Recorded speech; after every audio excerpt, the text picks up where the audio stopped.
Hello everyone, welcome to UPSC IQ Tap. आज की इस वीडियो में we are going to cover 31st of July का the Hindu newspaper discussion. First things first, let's talk about the landslide that happened in Kerala. Now इस particular landslide के ऊपर recently Madhav Gadgil committee के जो चेयरमैन थे माधव गडगिल, उनका भी एक कमेंट आया है, उसको भी हम थोड़ी देर में समझेंगे। फर्स्ट थिंग्स फर्स्ट, पहले समझते हैं लैंडस्लाइड क्यों आया, कैसे आया। नो, केरला के वायनाड डिस्ट्रिक्ट में रिसेंटली मल्टीपल लैंडस्लाइड्स देखे गए हैं। ध्यान रखिएगा, not just one but multiple, बहुत सारे लैंडस्लाइड्स एक बार में आए हैं। और ये जो लैंडस्लाइड्स थे ये बेसिकली हैवी रेनफॉल के कारण हुए थे, और रेनफॉल ज़्यादा होने के कारण इरुवा पुझा रिवर जो केरला के अंदर प्रेजेंट है, इस पर्टिकुलर रिवर का जो पानी है वो काफ़ी ज़्यादा इंक्रीज़ हो गया, और इसका पानी ओवरफ्लो करने के कारण यहाँ पर फ्लड्स और लैंडस्लाइड साथ में आ गए, जिसके कारण काफ़ी ज़्यादा डिस्ट्रक्शन देखा गया है केरला के वायनाड डिस्ट्रिक्ट में। नाउ माना जा रहा है कि इस पर्टिकुलर लैंडस्लाइड के कारण ये जो इरुवा पुझा रिवर है, उसका रिवर का कोर्स जो है, मतलब जो रिवर का जो डायरेक्शन था वो डायरेक्शन कहीं ना कहीं चेंज हो गया है, जिसके कारण जहाँ पर वो रिवर गई है वहाँ पर भी फ्लडिंग कॉज हो गया है, वहाँ पर भी लोगों की बहुत ज़्यादा डिस्प्लेसमेंट देखी गई है। ऐसा नहीं है कि ये पर्टिकुलर हैवी रेनफॉल ने सिर्फ केरला के अंदर प्रॉब्लम कॉज की है। केरला के अलावा कर्नाटका, तमिलनाडु, इन दोनों ही स्टेट्स में इस पर्टिकुलर रेनफॉल के कारण काफ़ी ज़्यादा प्रॉब्लम, काफ़ी ज़्यादा डैमेज, काफ़ी ज़्यादा इंफ्रा डैमेज और लॉस ऑफ लाइफ भी देखा गया है। सिर्फ केरला के वायनाड में more than 100 people have been confirmed dead. 100 से ज़्यादा लोग मारे जा चुके हैं, more than 100 people are injured, और बहुत सारे अभी भी मिसिंग हैं। तो इस पर्टिकुलर चीज़ को समझना बहुत इंपॉर्टेंट है। डिज़ास्टर को मैनेज करना बहुत इंपॉर्टेंट है। डिज़ास्टर को के लिए रेडी रहना बहुत ज़्यादा इंपॉर्टेंट है। और जो ऑनगोइंग वेदर कंडीशंस है केरला, कर्नाटका, तमिलनाडु में, वो ये सजेस्ट कर रहे हैं कि और भी ज़्यादा लैंडस्लाइड्स एंड फ्लडिंग्स आ सकती है आने वाले कुछ दिनों में। So the people from Kerala, Karnataka and Tamil Nadu, you need to remain safe. आपको वहाँ पर अच्छे से संभल कर रहना होगा। गो टू हायर ग्राउंड्स जहाँ पर बारिश और फ्लड के कंडीशंस कंपैरेटिवली रिड्यूस हों। Let's talk about Madhav Gadgil. Madhav Gadgil कौन है? वो एक इकोलॉजिस्ट थे, जो कि western Ghats ecology expert panel जब बना था उसके वो चेयरमैन थे। ध्यान रखिएगा, वेस्टर्न घाट्स, तो वेस्टर्न घाट्स के जो इकोलॉजी के लिए एक एक्सपर्ट पैनल बनाया गया था काफ़ी पहले, उसके वो चेयरमैन रह चुके थे। उन्होंने रिसेंटली केरला गवर्नमेंट को क्रिटिसाइज़ किया है, बिकॉज जब वो वेस्टर्न घाट इकोलॉजी एक्सपर्ट पैनल के चेयरमैन थे तो उन्होंने जो फाइनल रिपोर्ट दिया था उसके अंदर उन्होंने बहुत सारे डिफरेंट रिकमेंडेशंस दी थी, बट उनका कहना यह है कि केरला गवर्नमेंट ने उनके सारे के सारे रिकमेंडेशंस को कहीं ना कहीं इग्नोर कर दिया था ना। इस पर्टिकुलर पैनल ने एक रिपोर्ट जो दिया था उसके तहत उन्होंने वेस्टर्न घाट को 3 different levels of ecological sensitivity में डिवाइड कर दिया था। मतलब उन्होंने कहा जैसे कि ये इंडिया है तो this is the western Ghats, तो उसको उन्होंने 3 पार्ट में डिवाइड कर दिया था। एंड उन्होंने बोला कि जहाँ पर रिसेंटली अभी लैंडस्लाइड आया है, जो वायनाड का पार्ट है, उसको उन्होंने हाईली सेंसिटिव पार्ट में रखा था। मतलब कि गडगिल रिपोर्ट के अंदर ऑलरेडी ये चीज़ मेंशन था कि वायनाड एक सेंसिटिव एरिया है जहाँ पर लैंडस्लाइड या फ्लडिंग जैसी प्रॉब्लम्स आ सकती है। एंड उन्हीं रिपोर्ट के अनुसार यहीं पर वो प्रॉब्लम्स आई है जहाँ पर उन्होंने प्रिडिक्ट किया था। बट द प्रॉब्लम वॉज कि रिपोर्ट की जो रिकमेंडेशंस थी उसको केरला गवर्नमेंट ने सीरियसली नहीं लिया था और उस टाइम उसको रिजेक्ट कर दिया था। नाउ जो रिपोर्ट थी उसके अंदर ये रिकमेंड किया गया था कि इस पर्टिकुलर एरिया के, वायनाड के आसपास में कोई भी डेवलपमेंटल एक्टिविटीज़ नहीं होनी चाहिए, बिकॉज ये हाईली सेंसिटिव एरियाज़ हैं। लेकिन इन रीजन्स में, इन एरियाज़ में एक्सटेंसिव डेवलपमेंट की काम चल रहे थे। वहाँ पर टी प्लांटेशंस को लेकर के रिसोर्ट्स बन रहे थे, आर्टिफिशियल लेक्स बन रहे थे, और इन सब के कारण वहाँ पर जो डेवलपमेंट है, डेवलपमेंट ने प्रेसिडेंस ले लिया था ओवर एनवायरनमेंट, जिसके कारण एनवायरनमेंट वहाँ पर लगातार डैमेज हो रहा था। एंड फाइनली प्रॉब्लम्स आज और कल में देखी गई है। नो, माधव गडगिल सर ने यह भी अक्यूज़ किया है केरला गवर्नमेंट को कि उस समय में उन्होंने पैनल के जो रिपोर्ट्स थे, रिकमेंडेशंस थे, उसको रिजेक्ट कर दिया था, जिसके कारण ये पर्टिकुलर डिजास्टर यहाँ पर इतना बड़ा हो गया है। अगर वो उस पर्टिकुलर रिकमेंडेशंस को माना होता तो शायद वायनाड में इतना बड़ा खतरा ना देखना पड़ता, राइट। और ना सिर्फ वायनाड में बट पूरे केरला में इसके इंप्लीकेशंस देखे जा रहे हैं, राइट। सो उम्मीद करता हूँ ये चीज़ आपको प्रॉपर्ली समझ आ गई है। Moving ahead, let's talk about Paris Olympics 2024। यहाँ पर इंडिया की तरफ से द सेकंड ब्रॉन्ज मेडल जो है वो भी मनु भाकर ही लेकर आई हैं। अगर आपको ध्यान होगा तो वी हैड टॉक्ड अबाउट कि मनु भाकर ने सिंगल्स के 10 मीटर एयर पिस्टल इवेंट के अंदर वो ब्रॉन्ज मेडल लेकर आई थी। And once again 10 metre air pistol के ही टीम इवेंट में मनु भाकर और सरबजोत सिंह, इन दोनों ने मिक्स्ड टीम थी इनकी, जो कि वंस अगेन 3rd प्लेस पे आए हैं। उन्होंने ब्रॉन्ज मेडल फिर से अचीव किया है, ठीक है। Just remember this thing, Manu Bhaker has become the first girl, यानी कि फर्स्ट वुमेन जिन्होंने एक इवेंट में शूटिंग में 2 मेडल्स लिए हैं, ठीक है। Just remember this thing. इससे पहले अभिनव बिंद्रा थे, 2008 के बीजिंग ओलंपिक्स में उन्होंने गोल्ड लिया था शूटिंग के अंदर, but he also took just 1 medal. उनके पास भी एक ही मेडल था। मनु भाकर के पास 2 डिफरेंट मेडल्स आ गए हैं शूटिंग के अंदर में, सेम इवेंट में। Moving ahead, let's talk about the third news, जहाँ पर हम उत्तर प्रदेश के prohibition of unlawful conversion religion bill 2024 के बारे में बात करने वाले हैं। सिंपल शब्दों में, अगर कोई हिंदू है तो उसको फोर्सफुली अगर आप मुस्लिम में कन्वर्ट करने की कोशिश कर रहे हैं, फिर इस्लाम में कन्वर्ट करने की कोशिश कर रहे हैं, या फिर किसी भी और धर्म में कन्वर्ट करने की कोशिश कर रहे हैं, उसी को प्रोहिबिट करने के लिए इस पर्टिकुलर बिल को उत्तर प्रदेश के अंदर लाया गया है।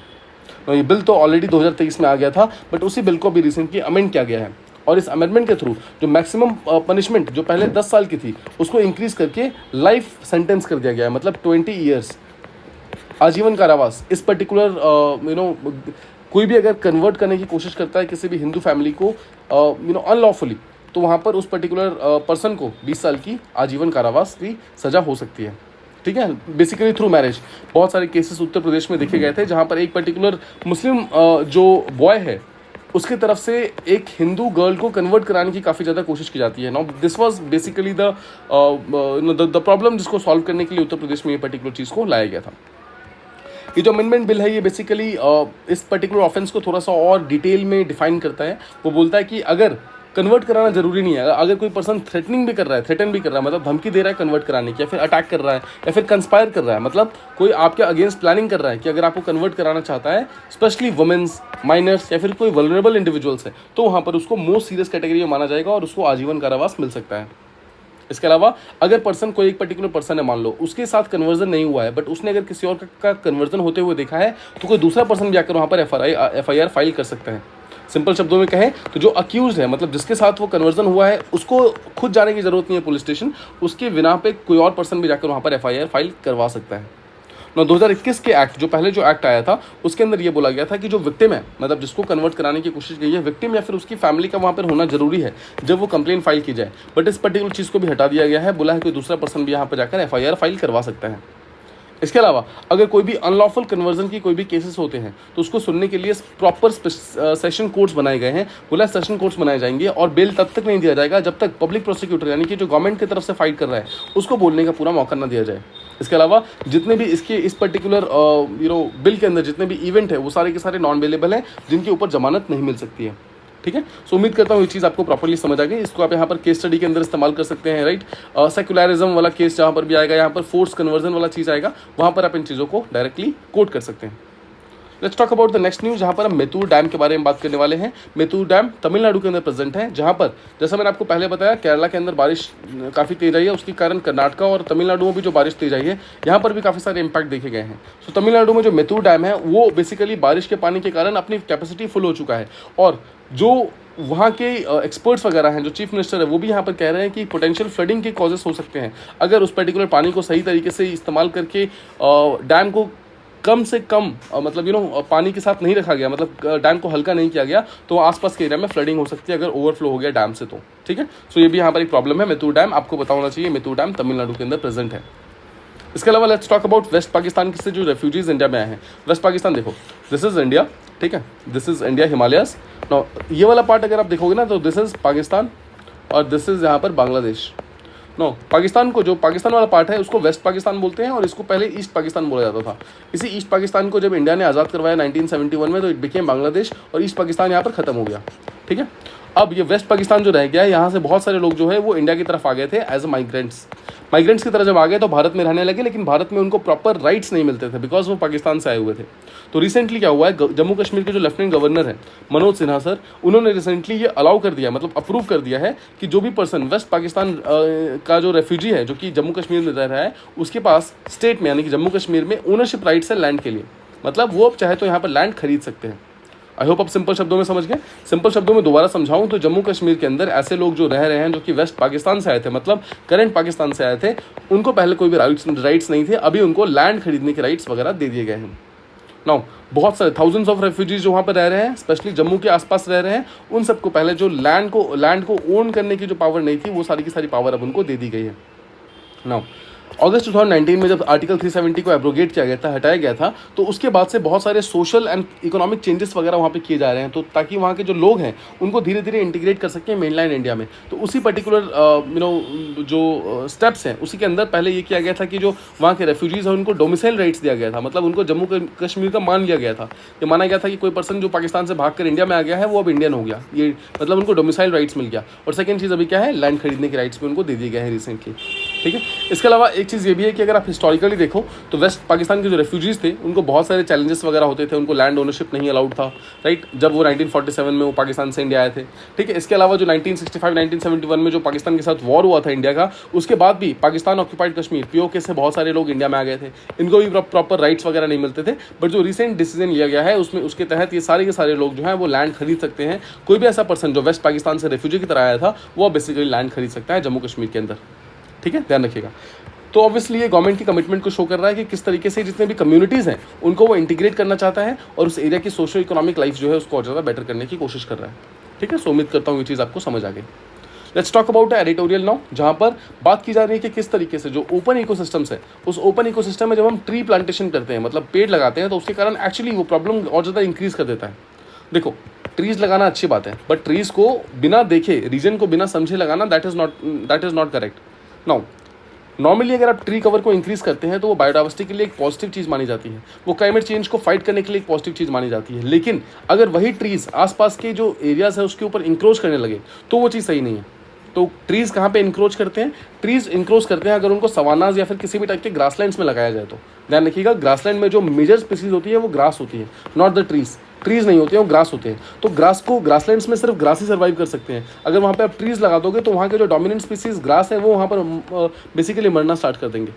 तो ध्यान रखिए, ग्रासलैंड्स को ही ओपन इकोसिस्टम भी बोला जाता है बिकॉज वो ट्रीज़ नहीं होते वहाँ पर, तो आप दूर दूर तक देख सकते हैं, इसलिए वो एक ओपन इकोसिस्टम की तरह दिखता है।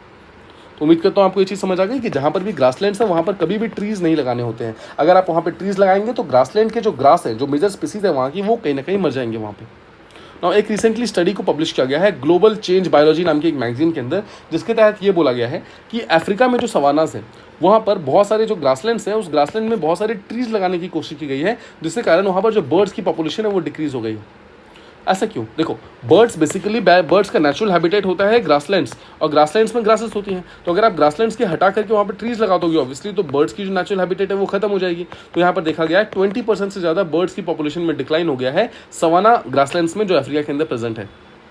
इंडिया के अंदर भी बहुत सारे ग्रासलैंड्स प्रेजेंट है, तो इंडिया के ग्रासलैंड्स में भी स्पेशली जो हिमालयंस एरिया में जो ग्रासलैंड्स हैं वहाँ पर भी देखा गया है कि ट्री की इंक्रोचमेंट बढ़ रही है। मतलब हम ट्री लगाने के नाम पर वहाँ पर बेसिकली ग्रासलैंड के एरिया में ट्रीज लगा रहे हैं, जिसके कारण वहाँ की जो कैरेक्टरिस्टिक बायोडाइवर्सिटी है दैट इज ग्रास, वो कहीं ना कहीं हट जा रही है, वो रैपिडली लूज हो रही है, जिसके कारण जो हमारा मेन इकोसिस्टम था ग्रासलैंड का वो कहीं ना कहीं खत्म होता जा रहा है। नाउ ध्यान रखिएगा, ये चीज़ सिर्फ इंडिया में नहीं हो रही है, इंडिया के अलावा पूरे अफ्रीका में, एशिया में, अमेरिकाज में, ऑलमोस्ट हर जगह देखा जा रहा है कि ग्रासलैंड्स को यहाँ पर इंक्रोच करके वहाँ पर ट्रीज लगाए जा रहे हैं, जिसके कारण जो ग्रासलैंड का इकोसिस्टम है वो कहीं ना कहीं खतरे में आ गया है। इसके अलावा जो कन्वर्जन हो रहा है ग्रासलैंड्स का फॉरेस्ट में, मतलब ग्रासलैंड्स में अगर आप ट्रीज लगा लेंगे तो धीरे धीरे वो फॉरेस्ट बनता जाएगा, या फिर अगर वो ट्रीज छोटे छोटे होंगे तो वो कहीं ना कहीं श्रबलैंड्स बन जाएंगे। इसी कारण जो ऐसे एरियाज, जो ऐसे species, bird species, animal species जो ग्रासलैंड्स में रहते थे वो भी अब धीरे धीरे डिक्लाइन हो रहे हैं, क्योंकि उनके पास रहने के लिए जगह नहीं है। जो जगह थी वहाँ पर ट्रीज आ गए हैं और ट्रीज में वो सर्वाइव कर नहीं सकते। ठीक है। इसके अलावा अगर आप ग्रासलैंड्स को में ट्रीज लगाएंगे तो ग्रासलैंड्स का लॉस होगा, और ग्रासलैंड्स का लॉस होने के कारण जो स्पीसीज जो वहाँ पे रहते हैं उनकी सर्वाइवल के ऊपर भी थ्रेटनिंग काफ़ी ज़्यादा आ जाएगी। इसके अलावा जो इकोसिस्टम सर्विसेज हैं जो ग्रासलैंड्स प्रोवाइड करती है, जैसे कि कार्बन स्टोरेज, सॉइल हेल्थ को मेंटेन करना, ये सब भी कहीं ना कहीं खतरे में आ जाएगी। सो उम्मीद करता हूँ आप समझ गए कि ग्रासलैंड्स में जो मेजर स्पीसीज है वो ग्रास है, वहाँ पर अगर हम ट्रीज लगाएंगे तो ओवरऑल ग्रास यहाँ पर खतरे में आ जाएंगे और प्रॉब्लम काफ़ी ज़्यादा बढ़ जाएगी। Let's talk about the last news of the day, second last news of the day, जहाँ पर हम म्यांमार के मिलिट्री कू के बारे में बात करने वाले हैं और उसके क्या क्या इंप्लीकेशंस है। इसके अलावा हम ये भी देखेंगे कि कौन कौन से बाकी प्लेयर्स हैं जो कि म्यांमार के मिलिट्री कू के अंदर इन्वॉल्व है, उनका क्या रोल है यहाँ पर। देखो, म्यांमार के अंदर जो मिलिट्री कू था वो 2021 के अंदर स्टार्ट हुआ था, जब वहाँ पर जो ऑंग सान सू की, जो वहाँ पर डेमोक्रेटिकली इलेक्टेड प्रेसिडेंट थी, उनको जेल में डाल दिया गया और जो वहाँ के मिलिट्री जुनता है उसने यहाँ पर पावर कैप्चर कर लिया ना। उस चीज़ के कारण यहाँ पर जो म्यांमार का पॉलिटिकल लैंडस्केप है वो काफ़ी ज़्यादा चेंज हो गया है। वहाँ पर बहुत सारे रेजिस्टेंस देखा जा रहा है, बहुत सारे डिफरेंट आर्म्ड ग्रुप्स वहाँ पर राइज में आ गए हैं, जैसे कि वहाँ पर एथनिक आर्म्ड ऑर्गेनाइजेशंस काफ़ी ज़्यादा राइज में हैं। नाउ देखा जा रहा है जब से मिलिट्री कू स्टार्ट हुआ है तब से बहुत सारे डिफरेंट टाइप के EAOs यानी कि एथनिक आर्म्ड ऑर्गेनाइजेशंस वहाँ पर अपलिफ्ट हो रहे हैं, फिर से एक बार राइज हो रहे हैं, जो कि पहले नहीं थे वहाँ पर। जैसे कि एग्जांपल है पीपल्स डिफेंस फोर्सेस, मतलब लोगों ने हथियार उठा लिए हैं मिलिट्री के अगेंस्ट में, बिकॉज मिलिट्री ने वहाँ की डेमोक्रेसी को पूरी तरीके से खतरे में डाल दिया। इसके कारण जो पीपल्स डिफेंस फोर्सेस है उन्होंने बहुत सारे टेरिटरीज जीत भी लिया है वापस मिलिट्री से, और मिलिट्री बहुत सारी एरिया हार भी गई है। इसके अलावा जो अराकन आर्मी है वो भी अपना डोमिनेंस शो कर रही है। अराकन आर्मी क्या है? वो भी एक टाइप का एथनिक आर्म्ड ग्रुप है जो कि रखाइन के वेस्टर्न साइड में प्रेजेंट है। रखाइन म्यांमार में एक सिटी है, उसी के वेस्टर्न साइड में बेसिकली अराकन आर्मी प्रेजेंट है। राइट। वो लोगों ने भी बहुत सारे डिफरेंट एरियाज को कंट्रोल कर लिया है, जिसके कारण जो मिलिट्री है वो वहाँ पर भी लूज़ कर रही है। जैसे सितवे जो है, सितवे एक बहुत इंपॉर्टेंट पोर्ट है म्यांमार का, वो भी बेसिकली अराकान आर्मी के पास चली गई है। इसके अलावा आप देखो, चाइना लगातार इन्फ्लुएंस करने की कोशिश कर रहा है म्यांमार की पॉलिटिकल कंडीशंस को। चाइना ने सिर्फ आज से नहीं, हिस्टोरिकली काफ़ी ज़्यादा कंट्रोल करने की कोशिश की है म्यांमार की मिलिट्री को, और जो बाकी सारे जितने भी एथनिक आर्म्ड ऑर्गेनाइजेशंस हैं, वो बेसिकली चाइना ये चाहता है कि म्यांमार जो है वो फ्रेगमेंटेड रहे, मतलब आपस में टूटा हुआ रहे, सो दैट उसका जो स्फीयर ऑफ इन्फ्लुएंस है, मतलब चाइना का जो इन्फ्लुएंस है वो म्यांमार में बना रहे। अगर आप इंडिया के रोल के बारे में बात करो तो देखो, ऐसी समझो कि इंडिया के पास खुद का एक्सपीरियंस है बहुत सारे ऐसे एथनिक कॉन्फ्लिक्ट से फाइट करने का, फेडरलिज्म के प्रॉब्लम से फाइट करने का, जहाँ पर स्टेट और सेंटर के बीच में काफ़ी सारे कॉन्फ्लिक्ट्स देखे जाते हैं। सेम चीज़ यहाँ पर म्यांमार में हो रहा है। तो यहाँ पर म्यांमार एक्चुअली इंडिया से कंस्ट्रक्टिव हेल्प ले सकता है अपने आप को ठीक करने के लिए। इंडिया ने अपने खुद के अंदर बहुत सारे इंस्टीट्यूशनल फ्रेमवर्क्स में चेंजेस किए हैं, फाइनेंशियल अरेंजमेंट में चेंजेस किए हैं, बहुत सारे स्पेशल प्रोविजंस में चेंजेस किए हैं, और वो सक्सेसफुल भी रहे हैं। फॉर एग्जाम्पल देखो, मिजोरम में प्रॉब्लम सॉल्व करने के लिए हमने मिजोरम पीस अकॉर्ड लेकर आए, असम के अंदर हम असम अकॉर्ड लेकर आए। ये सब क्या कर रहा है, ये सब जितने भी प्रॉब्लम्स थी फेडरलिज्म की, बेसिकली जो सेपरेटिस्ट मूवमेंट चल रहे थे, उन सबको हमने शांत किया। सेम चीज़ यहाँ पर म्यांमार में हो रहा है। तो म्यांमार को भी यहाँ पर चाहिए इंडिया से हेल्प लेना। अगर वो इंडिया से हेल्प लेगा तो इंडिया के पास एक्सपीरियंस है ऐसे प्रॉब्लम से डील करने का, और वो कहीं ना कहीं म्यांमार को एज अ नेबर हेल्प कर सकता है। अगर आप इंटरनेशनल रिस्पॉन्सेस की बात करें तो बहुत सारी इंटरनेशनल कम्युनिटी जैसे कि आसियान, यूनाइटेड नेशंस, ये सब इन्वॉल्व तो हैं, बट कुछ ज़्यादा चेंजेस क्रिएट नहीं कर पा रही है म्यांमार के अंदर, जिसके कारण इन सब जितने भी इंटरनेशनल ऑर्गेनाइजेशंस हैं, इनका जो ओवरऑल प्रोग्रेस है वो बहुत ज़्यादा स्लो रहा है। और ये प्रोग्रेस स्लो होने के कारण म्यांमार के अंदर बहुत ज़्यादा कुछ सक्सेस देखी नहीं गई है इन सब ऑर्गेनाइजेशंस के द्वारा, राइट। तो ये आई होप आपको समझ आ गया डिफरेंट स्टेक होल्डर्स कौन कौन से हैं और किसका क्या रिस्पॉन्स अभी चल रहा है म्यांमार के अंदर। Let's move to the next topic, जहाँ पर हम बात करने वाले हैं इंडिया के LNG के बारे में। भारत जो लिक्विफाइड जो नेचुरल गैस है, लिक्विफाइड नेचुरल गैस, उसको इंडिया इंपोर्ट करता है दूसरी कंट्री से। नाउ सबसे लार्जेस्ट इंडिया के लिए जो एक्सपोर्टर है, मतलब इंडिया सबसे ज़्यादा जहाँ से इंपोर्ट करता है, दैट इज़ है कतर। कतर 2019 से लेकर 2023 तक पिछले 5 सालों से लगातार फर्स्ट लार्जेस्ट एक्सपोर्टर है। सबसे ज़्यादा हम LNG यहीं से खरीदते हैं। सेकंड नंबर पे UAE हुआ करता था, बट रिसेंटली यूनाइटेड स्टेट्स ने उसको रिप्लेस कर दिया है। तो यूनाइटेड स्टेट्स सेकंड पे आ गया और UAE अब थर्ड पे आ गया है, ठीक है। नाउ LNG इंडिया के लिए काफ़ी इंपॉर्टेंट है, बिकॉज इंडिया जो अपना ग्रीन एनर्जी की तरफ ट्रांजिशन कर रहा है, उसमें LNG के ऊपर सबसे ज़्यादा वो डिपेंडेंट है। तो इंडिया LNG के ऊपर अपना लगातार फोकस इंक्रीज कर रहा है, जिसके कारण भारत जो है इंपोर्ट अपनी लगातार इंक्रीज कर रहा है। और इंपोर्ट में Qatar, then USA, then UAE, ये तीनों नंबर आपको, तीनों नेम प्रॉपर एक ऑर्डर में आपको याद होने चाहिए। इसके अलावा अगर आप USA की बात करें तो USA सिर्फ इंडिया के लिए नहीं, बट पूरे वर्ल्ड के लिए 2023 में सबसे लार्जेस्ट LNG एक्सपोर्टर रहा है। बिकॉज कुछ साल पहले उन्होंने शेल गैस और LNG में काफ़ी ज़्यादा इन्वेस्टमेंट किया था, और उसी इन्वेस्टमेंट के तहत आज वो रिटर्न्स देने स्टार्ट कर रहे हैं, जहाँ USA ने बहुत सारा LNG को प्रोड्यूस करना स्टार्ट कर दिया है। इसलिए वो वर्ल्ड का सबसे लार्जेस्ट LNG एक्सपोर्टर बनकर निकला है 2023 के अंदर। इसके अलावा बहुत सारे अफ्रीकन नेशंस जैसे कि नाइजीरिया, एंगोला, ये सब भी पहले इंडिया को LNG बेचा करते थे, एक्सपोर्ट किया करते थे, पर धीरे धीरे इनके जो शेयर है वो डिक्लाइन हो गया है, बिकॉज US ने बहुत ही स्ट्रांगली यहाँ पर ओवरटेक किया है बाकी सारी की सारी कंट्रीज़ को। सो उम्मीद करता हूँ आज के जितने भी इंपॉर्टेंट डिस्कशंस थे वो सारी चीज़ें आपको समझ आ गई हैं। अगर आपको कोई भी डाउट है तो प्लीज़ उसे कमेंट बॉक्सेस में मेंशन कीजिए, मैं उसको जल्दी से जल्दी रिप्लाई करने की पूरी कोशिश करूँगा। अपार्ट फ्रॉम दिस, अगर आपको ये वीडियो अच्छी लगी हो तो प्लीज़ इस वीडियो को लाइक करें, अपने फ्रेंड्स एंड कलीग्स के साथ शेयर करें, and thank you so much for listening. Stay tuned for the next video.